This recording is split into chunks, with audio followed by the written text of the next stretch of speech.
বিজ্ঞানের শিক্ষক নেতা শেখ সিরাজুল ইসলামকে চাকরি থেকে বরখাস্তের নির্দেশ দিলেন বিচারপতি রাজাশেখর মান্থার ডিভিশন বেঞ্চ। দুর্নীতি করে চাকরি পেয়েছেন শেখ সিরাজুল ইসলামের নিয়োগ সম্পূর্ণ বেআইনি, কোনোভাবেই চাকরিতে রাখা যায় না এমনই মন্তব্য করেছেন বিচারপতি মান্থা ডিভিশন বেঞ্চ। নিয়োগ দুর্নীতি মামলায় এর আগে সিরাজুলের বিরুদ্ধে এফআইআর এর নির্দেশ দিয়েছিলেন বিচারপতি বিশ্বজিৎ বসু।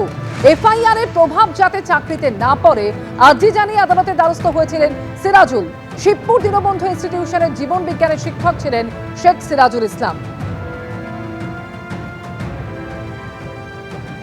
সংগঠন থেকে বার করে দেওয়া হয়েছে। একে যার কথা বলছেন বহুদিন আগে সংগঠন থেকে বহিষ্কার করা হয়েছে। বারুণী মেলা নিয়ে সতর্ক থাকার বার্তা দিলেন কেন্দ্রীয় জাহাজ প্রতিমন্ত্রী। তিনি বলছেন যে ভক্তদের ভিড়ে মিশে ঢুকতে পারে জামাত উগ্রপন্থীরা, সতর্ক থাকুক বিএসএফ, রাজ্য সরকার। বার্তা শান্তনু ঠাকুরের। হাইকোর্টের নির্দেশে একসঙ্গে বারুণী মেলার আয়োজনে মমতা ঠাকুর ও শান্তনু ঠাকুরের মতুয়া মহাসংঘ একযোগে বারুণী মেলার আয়োজনে ঠাকুরনগরের ঠাকুর বাড়ির দুপক্ষ।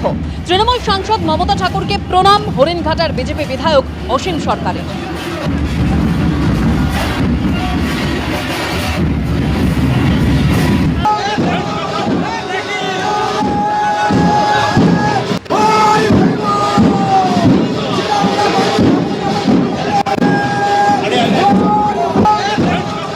বিএসএফকে অলরেডি তৎপরতার জন্য বলা হয়েছে এবং স্টেট গভর্নমেন্টের পুলিশও যাতে তৎপরতা করে তার জন্য বলা হয়েছে।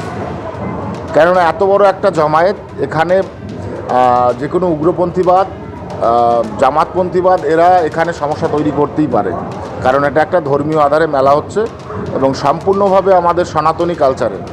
তো আমি মনে করি যে স্টেট গভর্নমেন্ট এবং সেন্ট্রাল গভর্নমেন্ট উভয়কেই খুব ব্যাপকভাবে তৎপরতার সঙ্গে কাজ করতে বলা হয়েছে এবং তারা পালনও করবে আশা করি। এটা ধর্মীয় মেলা, বাংলাদেশেও সেখানেও হচ্ছে, ওরাকান্দিতেও মেলা হচ্ছে, সেটা প্রশাসন যথেষ্ট তারা সচেতন এবং আমরা রাজ্য সরকারের উপরে একেবারে পুরো আস্থা যে রাজ্য সরকার তার দায়িত্ব নিয়ে সে কাজ করছে।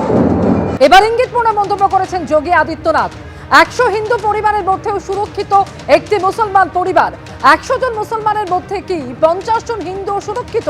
আর কি বলেছেন যোগী আদিত্যনাথ, শোনাবো আপনাদের। 100 हिंदू परिवारों के बीच में एक मुस्लिम परिवार सबसे सुरक्षित रहता है। उसको इसके पर्व और त्योहारों को,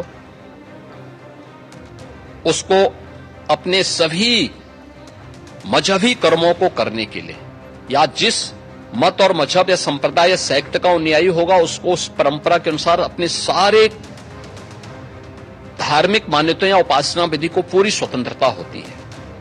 लेकिन मैं कहता हूं 100 परिवारों के बीच में एक हिंदू की बात तो दूर करिए, 100 मुस्लिम परिवारों के बीच में 50 हिंदू सुरक्षित रह सकता है क्या? नहीं रह सकता। अब बांग्लादेश आपके सामने उदाहरण, इससे पहले पाकिस्तान उदाहरण था, अफगानिस्तान में क्या हुआ था। ये चीजें दिखाती हैं और होशियारी यही है कि कहीं धुआं उड़ रहा हो या किसी को ठोकर लग रही हो तो हमें ठोकर लगे इससे पहले हम संभल जाएं। একবারও মনে হলো না ভারতবর্ষের কথা, ভারতবর্ষের সংবিধানের কথা, সর্বধর্ম সমন্বয়ের কথা, সর্বধর্ম সমভাব তার কথা মনে পড়লো না, শুধু হিন্দু মুসলমান।